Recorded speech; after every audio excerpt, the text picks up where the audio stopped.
I'm Grace Corbeline. I'm a sophomore and I'm a member of the HVCHS Youth Environmental Society. Welcome to today's presentation by Kristy Drutman on Telling Your Climate Story. Kristy, also known as Browngirl Green, is a speaker, consultant, media producer, and environmental educator who is passionate about working at the intersections between media, diversity, and environmentalism.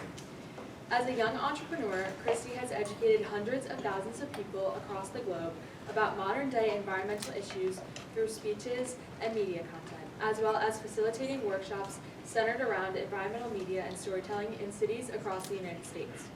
Kristy is also the co-founder of the Green Jobs Board, a climate tech startup company bridging the equity and inclusion gap within the green economy through conversations, resources, and pathways, bringing more diverse talent into the environmental field. We are so excited to have Kristy joining us today. Let's give her a big round of applause.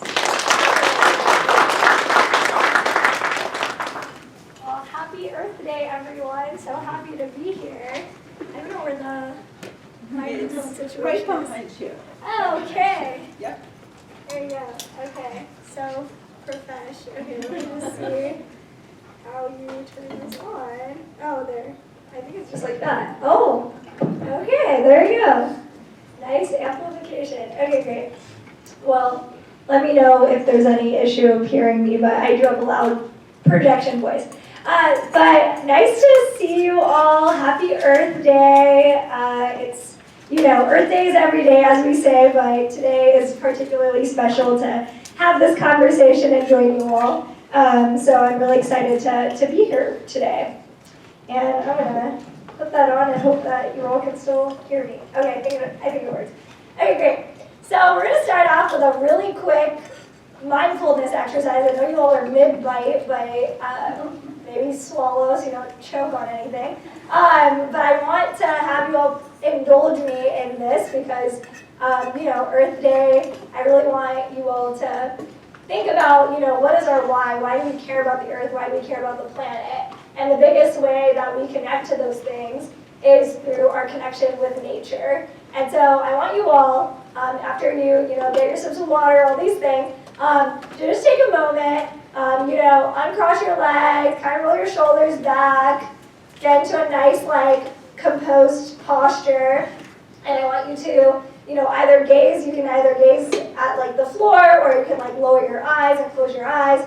But just, a very quick mindfulness exercise to think about what is your safe space in nature. So if everyone can lower their eyes or lower your gaze, and I want you all to take 3 deep breaths with me. So inhale and exhale.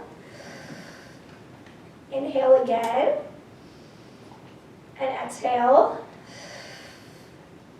And inhale one more time and exhale. And with your eyes still closed, I want you to think about a place in nature that you really love, that makes you feel safe and that you really enjoy. This could be a beach, a park, a forest. Just think of the first place that pops into your mind.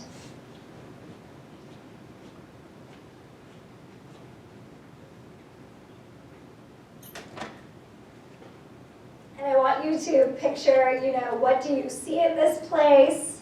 What do you hear? What are some things you smell and you can touch? Really explore that place.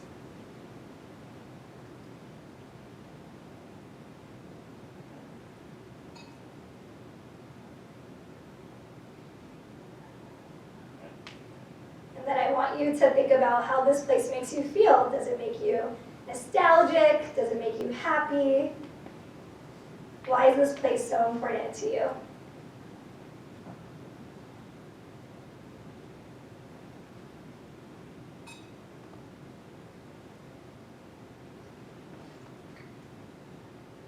And then I want you to look around at that place one more time. Just look around. And in your mind, you don't have to say it out loud, but thank that place for being there. And express your gratitude for it.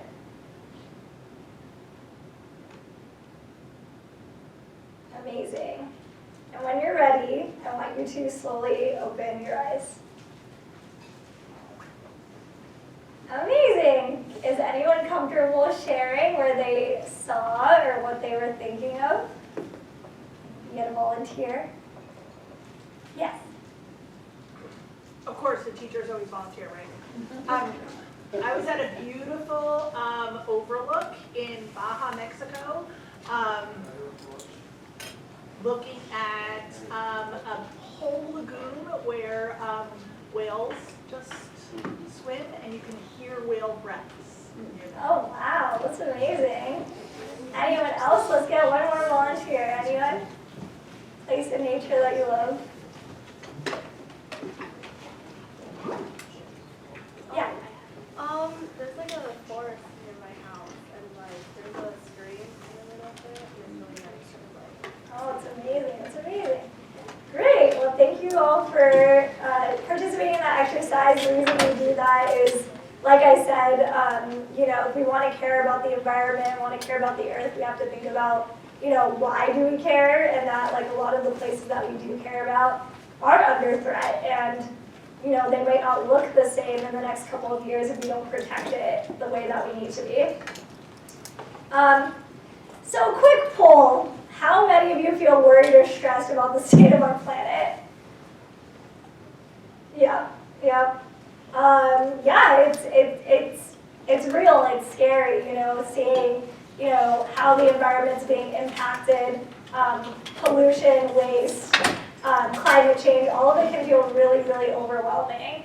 And, I think for me, like as someone who works on these issues like day in and day out, it can feel really overwhelming, but because I'm constantly working in a space that's focused on solutions and education and storytelling, I have the privilege and the ability to be able to be in a lot of spaces that are more focused on the solutions day in, day out, and so I'm not always caught in all the doom and gloom, even though I very much am aware of the doom and gloom. And I hope that by sharing, what I am trying to do about it, you all can also feel inspired that you all can take action too. So, who am I? Well, I'm Kristy Drutman, as I mentioned before, and I am known on the internet as Browngirl Green. And so I have created content and built a career over the past couple of years talking about, environmental issues and climate change to audiences worldwide, using social media and content creation to combine my knowledge and expertise of climate science and environmental policy with digital marketing and media. And so I have a BA and a BS from UC Berkeley. I studied city planning and environmental policy. And so I really learned a lot of the facets around, why are we in the place we are with the planet today, and how, systems have been designed to prevent us from living in, a healthy, clean environment in many communities around the world. And so, basically, I am someone who's a connector and a bridge builder. I'm very passionate about the fact that when it comes to climate change and climate issues, it can be really overwhelming, and there's a lot of different ways to approach it, and it can feel like so much all at once. And for me, I felt like the biggest gap that's missing from this climate fight and really getting people to take action is storytelling. Being able to get more people on board to really spread messages that people care about. I think you could probably ask anyone and they're probably like, yeah, like the earth and climate change, that matters, at least in most places. They're going to probably say they care about it to some extent, but then they're like, but I don't know what else to do. I don't know what the next step is. I care about those things. I know what's going on, but what am I going to do, right? And I'm like, yeah, what are you going to do? And the issue is, for the average everyday person, you're not really given an easy instruction manual on these things. It can be really challenging. It can be really frustrating to feel like everything you do is going to cause harm to the planet, right? And so for me, I wanted to use social media as a way to explore the different opportunities and solutions and just who's talking about these things. And how could I bring as many experts and people that I felt were talking about these issues with the hopes that some of that information would stick. Not all of my content or videos or things I put out there is going to always resonate with people, but it's going to resonate with some people. They're going to gain, education about, oh, there's this community being impacted, or there's this issue to address trash or waste or water. And so for me, I view Browngirl Green as this experimental, laboratory of me being able to do, interesting climate storytelling that could reach people. And the other thing I do is I run a company called Green Jobs Board, which is a company focused on getting people into climate jobs and internships and fellowships. And so, the relevance for you all here is that my goal is to eventually make it, possible for people as young as middle school and high school to learn about where they could get a job in a long-term career working on the climate crisis. And so for me, I was really passionate, again, about how do we use storytelling to connect the dots for people. Even when it comes to a climate career, again, you can volunteer in your local community, you can do all these things, but maybe when you're older, you would want to research in the field and protect species. You would want to be a scientist or even do storytelling or marketing or media to talk about these issues, right? And so for me, again, I really wanted to figure out a way that I could use media and storytelling and build my own platforms to make it easier for folks like yourselves later on to learn how you could get a job long-term working on these things. And so some of the other hats I wear, I'm actually on the left, that is with US EPA Administrator Michael Regan. I am on the EPA's National Environmental Youth Advisory Council. I'm one of 16 young people around the country that is now formally a delegate and a representative of the EPA. So I represent young people across America and our opinions and views on what the EPA needs to do to protect the interests of young people. So I actually advise the federal government on that. And on the right, I've supported with building curriculum for young people, K through 12, on climate justice, and that's with the Climate Initiative. They're based out of Maine. And so I co-wrote and built this thing called the Learning Lab, all focused on climate education for young people.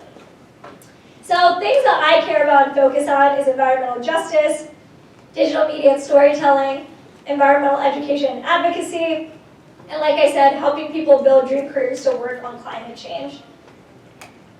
And with all that being said, the stories that continue to endanger our planet and our communities today is the first one, is that unlimited growth, consumption, and waste is an inevitable part of maintaining our economy. Sometimes people just think, us buying a million things, throwing out a million things, it's just inevitable. No, we only have now lived in this very, buy everything, throw away society in the past recent years. This is a modern day phenomenon. And it's kind of baked into the system. You're sold all these products, you're told all these things you need to purchase that you don't need, and then we're taught, okay, you can just throw it away, maybe it's gonna get recycled, but the reality is it's really not, it's ending up in the landfill. And that's something we really need to be honest about, right? That we're in a society now that is teaching us that it's inevitable that we're just going to not have to look the other way on where our waste ends up, right? But we do, we need to look at it. The other thing is that we'll be easily able to adapt to climate change. People think, okay, someone's going to figure it out. The scientists are going to build the seawall. They're going to build this technology to lower emissions. And they are. They're doing that. And we need that. We need technology, right? But to only rely on that and not actually addressing that we need our local legislators to take action, that we need companies to take action, is a fallacy, right? So it's really a fallacy. So it's really important that we address that technology alone and just throwing money at the problem alone is not going to solve it. It's going to be a multitude of factors. And then the last piece is that only quote-unquote environmentalists can be involved in this conversation, right? I believe everyone's an environmentalist because you're on this earth, you are consuming resources, you are trying to figure out how you, as a mammal and a species ourselves, sometimes we like to forget that, is existing in this ecosystem. And it's important that we understand that makes you an inherent environmentalist in and of itself. Every action or inaction we all take as human beings has an impact on our environment. And it's really important that we address the responsibility that comes with that, right? And that's not just for the people who care. It should be for everyone. And, again, it's scary. Heat waves are increasing, flooding, wildfires. We are seeing some of the hottest temperatures we've ever seen in humankind in a post-industrial society. And it's really important that we're understanding that that looks different in all different places. We're seeing massive cooling or frozen temperatures in some areas, and we're seeing massive heating and fires and smoke in other areas, right? And so I think it's important to understand that there's different communities being impacted by climate change in different ways around the world, and that we address that those communities are on the front lines. And with that being said, we are finding that a lot of Americans do support the U.S. taking steps to reduce climate change. And I think I've seen this a lot on my platform in general, that I think in general, majority